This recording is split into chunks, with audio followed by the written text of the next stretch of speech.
आप सभी को सादर नमस्कार। आज मैं आपके बीच में लेकर आई हूँ 1857 की क्रांति में अपनी पहचान बनाने वाली कुमारी मैना को। कुमारी मैना नाना साहब की दत्तक पुत्री थी। नाना साहब जब कानपुर की गद्दी पर आसीन हुए तो क्रांतिकारियों ने कुछ अंग्रेज स्त्रियों और बच्चों को दंड देने के लिए नाना साहब के पास लेकर आए।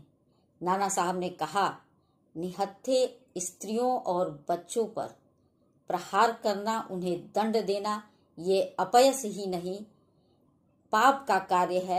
ऐसा मैं कभी नहीं करूंगा, वरना इतिहास मुझे माफ नहीं करेगा। ऐसा कहकर नाना साहब ने इन अंग्रेज स्त्रियों और बच्चों की जिम्मेदारी अपनी पुत्री मैना को दे दी और स्वयं कानपुर से बिठूर के लिए प्रस्थान कर दिए। अंग्रेजों को जब पता चला कि नाना साहब कानपुर छोड़कर बिठूर की तरफ बढ़ चले हैं तो अंग्रेजों ने कानपुर पर धावा बोल दिया और कानपुर पर धावा बोलकर जो महिलाएं हैं, भारतीय महिलाओं को प्रताड़ित करना शुरू कर दिया और दूध मुँहे बच्चों को भी नहीं बख्श रहे थे। ऐसा सुनकर मैना क्रोधित हो गई। मैना गंगा तट पर अंग्रेज स्त्रियों और बच्चों को लेकर पहुंच चुकी थी। उसने माधव से, अपने अंगरक्षक माधव से कहा कि पहले मैं इन्हें सुरक्षित स्थान पर पहुंचा लूं, उसके बाद एक एक अंग्रेज से चुन चुन कर बदला लूंगी। अंग्रेजों को खबर चल गई थी कि मैना गंगा तट पर पहुंची है। अंग्रेज गंगा तट पर भी पहुंच गए और वहां पहुंचकर उसके अंगरक्षक माधव को वो मार दिए और मैना को गिरफ्तार कर लिए। मैना को गिरफ्तार करने के बाद उससे क्रांतिकारियों का, अपने साथियों का, अन्य देशभक्तों का पता पूछने लगे, उनके बारे में जानकारी हासिल करने लगे। उन्हें पता था कि ये नाना साहब की बेटी है तो इसके पास ढेरों जानकारियां होंगी, लेकिन मैना अपना मुंह नहीं खोली। मैना को पेड़ से बांध दिया गया, उसे मारा गया। पेड़ के किनारे किनारे लकड़ी सजाकर चिता बना दी गई और कहा गया कि तुम अपना मुंह नहीं खोलोगी तो इसी चिता में तुम्हें जला दिया जाएगा। मैना ने अपना मुंह नहीं खोला चिता को देखकर भी, और मुंह खोला भी तो कुछ बताने के लिए नहीं, बल्कि अंग्रेजों पर थूकने के लिए।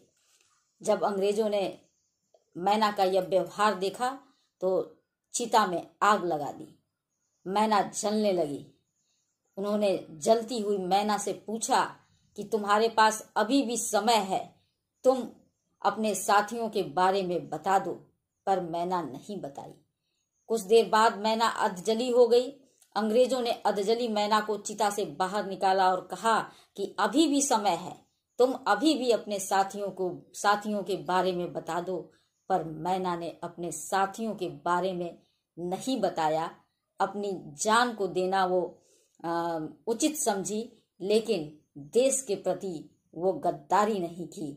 और फिर अंग्रेजों ने जो मैना को चिता से बाहर निकाले थे, फिर अंग्रेजों ने जलती चिता में मैना को झोंक दिया।